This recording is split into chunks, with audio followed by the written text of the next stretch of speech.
Rick, we're going to have to talk about it because it seems like that's what you were all talking about this morning. Jake Paul and Tommy Fury, and obviously you know Tommy really well. He had his first few fights under you from this place. Happy for the kid? Oh, made up for him, of course we are. Do you know what I mean? He's got he's a father now. He's got a little baby, on the way. And at the end of the day, it's about putting pennies in the bank, and obviously that'll help. He's made himself a real global figure now, hasn't he? By beating Jake Paul, and the love I have for the Fury family. So I'm made up for him. He's made himself like a global name now. What it means in boxing terms, I'm still not quite. But you know sure. Something? Even though in the bigger picture it actually meant sod all in the real boxing world, but it actually meant everything, though, because if he would have got beat, all those big boxing fans, we wouldn't be able to lift our heads up above the. No. A lot of pressure on Tommy's big, beautiful shoulders, wasn't there? Well, yeah. I mean, him and John made it that way, didn't they? We're going to do this. We're going to do that. We're going to do this. We're going to do that. What did Tyson said he was going to disown him. He was going to disown him. You're going to have to stay there. I was watching it. I was thinking, oh God, poor Tommy. But listen, at the end of the day, he did the business, and you're going to. It's for me as a boxing purist. I'm not a social media or a YouTube or that side of thing. I mean, I think Tommy's still got to prove his name in boxing. I don't think that's unfair. He might never get the chance to do that. Well, if he does, listen. And then I told him. KSI and I told him years ago. Like, listen, many years providing for your family, putting the pennies in the bank and everything like that. And the opportunity to come on Love Island, I said, go for it, Tommy, because it'll open other doors for you, and that's exactly what it has done. So I'd like to think I'd give him a bit of advice. Obviously, John will, you couldn't get anyone to give you better advice than his dad, But I mean, I said, listen, you've got to go on that, Tommy. I said it'll open other doors for you and everything like that. Only the elite in boxing make a nice nest egg. You know what I mean? So I said you're going to get more opportunities from that, Tommy. So and look what he did. Look what he did last night. That's exactly what's happened. I suppose you're the perfect person to tell him that, because very few people transcend boxing. Yes, you can be a superstar in the boxing world, but then outside the boxing world, no one knows who you were. But you were one of those few fighters who managed to make that transition from, being a top boxer into actually being a celebrity as well.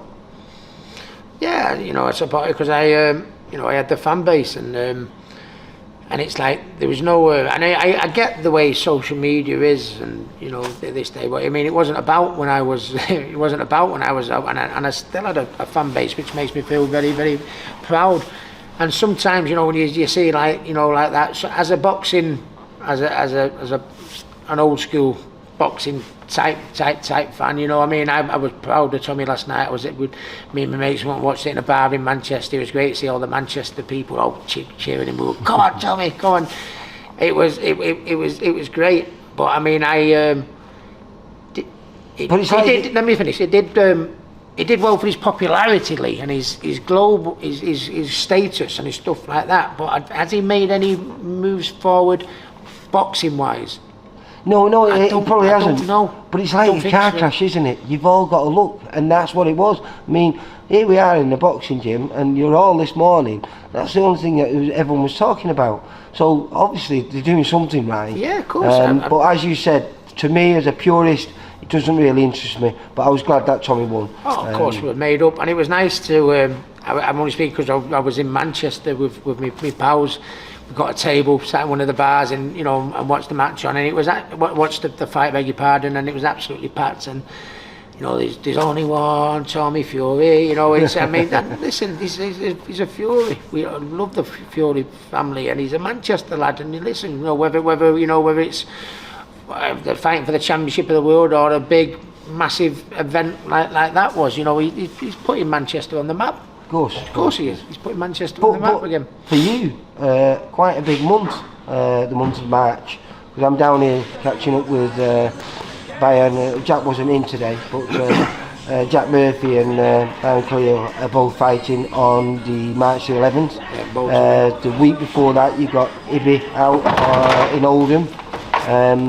Then I think 2 weeks later you got Chloe out up in Bolton as well. Yeah, Chloe's out, and then we've got Brett McGinty. He's out in Dublin on April 1st. So yeah, it's busy. I mean, we've got Christmas out the way, haven't we? And all the shows are starting to come thick and fast now. And yeah, you know, it was. You know, we've got a load of unbeaten prospects in the gym, you know, but I think, you know, titles of sorts will be coming this way, you know. We've got, you know, Brad Ray, who's obviously, you know, up there, you know, on the cusp of an English title. Ibrahim Nadine, you know, if he can win on March 5th, 4th, he goes to 10-0, so he'll be in line for an English or an area title. You know, Chloe will be having a belt this year. You know, the females move fast, and she's only 5-0. They move quick, so it's going to be a big year for the gym. Yeah. Not only that, you've got your son. I mean, this must be a bit of a tough one for you, because the night that Bayan and Jack fight, your lad's fighting in Liverpool, isn't he? Yeah, Campbell's fighting on the Callum Smith show in Liverpool, so that's a bit unfortunate, but I mean, he's got Matthew in his corner. Matthew's his trainer, I'm his manager, I guess. You know, you know, he'll be all right without his dad at ringside, you know, for one night only, you know. But so he's got a good little test, because the kid, sometimes when they have I think it's 4-2-1, but sometimes those losses normally come at the end or something, you know, and they start. But he started wrong. He had 2 losses and a draw in his first 3 fights, and then his next 4 he's won. So this kid's coming into the fight on a high, isn't he? I think we've not. I think we've been. I don't think we've smothered.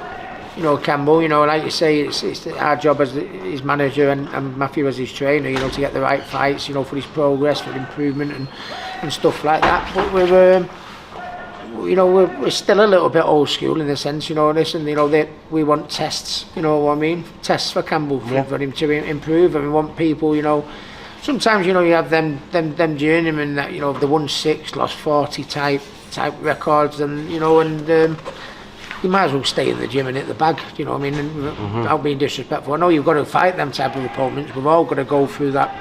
But now he's getting stage. Sorry. Well, I was always saying, people are always quick to judge you, lad. And I always said, don't judge him, because he had a very limited amateur experience. I think it was only about 25, 35, wasn't it? I said, judge him after he's had 10 fights, and this is going to be his 10th fight. And I think you must admit, the last 3-4 fights, he really has improved, hasn't he? Yeah, he has done. You know, he's had a couple of speed bumps over the way, but I mean, that's what you know, you're learning. You know, you can't expect somebody with 22 amateur fights coming in and flopping everyone like a pack of cards. You know, it doesn't. You know, it don't happen that. You know, and he's had to have. You know, he's had a couple of performances that weren't his best, and he's had to take a little bit of stick. You know, because of the name, which has been unfortunate. But I mean, he's learned in the ring. He's learned out the ring. He's learned to accept. You know, on social media, you're gonna have people having a little bit of a dig here and there and that. When he's improved, not just from the boxing sense. He's just improved in everything. That he's just, you know, listen. You know, at the end of the day, you know, you'll get judged on not where you start, where you finish. You know, and if he keeps going the way he is, keeps dedicating himself, you know what I mean, and you know, I believe he'll get there. It's a long way to go. You know, still early days. But yeah, I'm hoping he's going to do the biz on March the 11th, and then hopefully we can get him out again pretty quick, because I think he had 7 fights in his first year, and he seems to have stalled a little bit.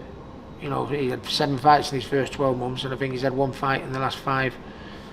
So you know, if we want him to improve while he learn while he's earning, and you know, prove, he needs to be eating there, doesn't he? And another one of the Hattons, young Jack Hatton, Matthew's lad. I see at the amateur shows, and you know, supporting him, but he's in a big fight, because I think on the Saturday he's made his way to the first Northwest Regional final. Yeah, we go to watch Jack in the regional final on I think it's Saturday day in Blackburn. Yeah, so I'm going to go down and film it.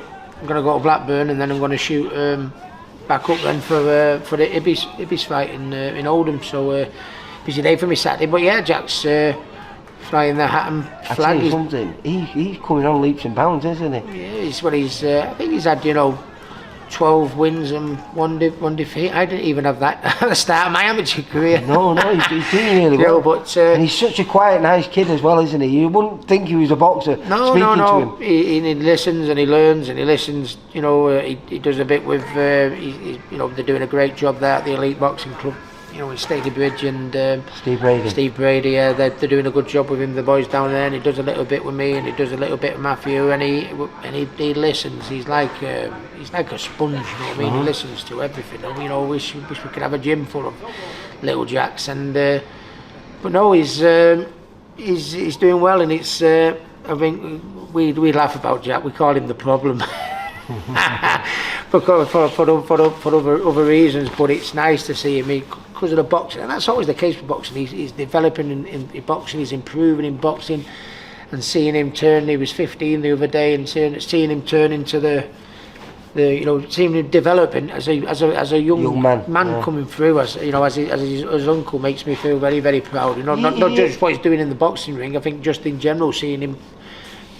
Well, I've seen it over. I think I filmed his first skills competition. It was at Stalybridge.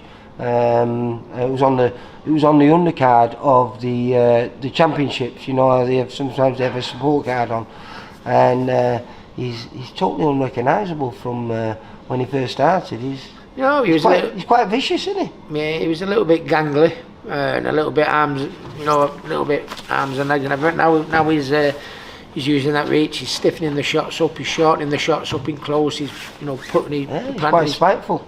Yeah. And he's a southpaw. So where does that come from? Because both you and your kid weren't. I don't know, but he's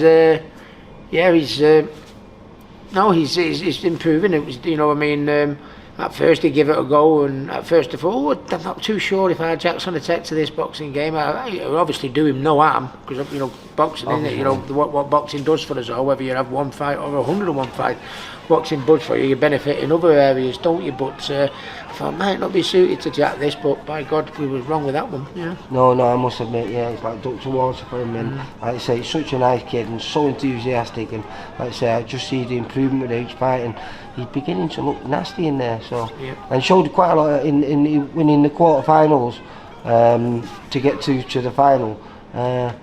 He looked vicious. Yeah, he is. He's getting there now, sitting down on his shots, doing a little bit more damage, and it's good to see him progress. Right, well, I'll hopefully see you on the 11th down at Bolton. Absolutely, mate. And hopefully we'll have another couple of winners from here. Yep, but, both looking good, Jack and Bayam. Yeah, they're a pleasure to train. Lovely kids, you know, and it's nice. I've seen these two boys that they Stockport and Bedbury works, the Roy Richardson, you know, academy, isn't it? But which is where young Campbell trained as well, wasn't it? Saw them come up from that big Jack and Bayan. So now to be training them and taking them on the journey, it's a joy. Yeah. Yeah. All right. Thanks, Ricky. Thanks a lot, mate, and thanks for your time. Pleasure, mate. Take care. Bye. For all boxing info, news, and latest interviews, amateur and pro, across the north, click and subscribe. VIP Boxing Promotions. Also, Twitter, Instagram, and Facebook.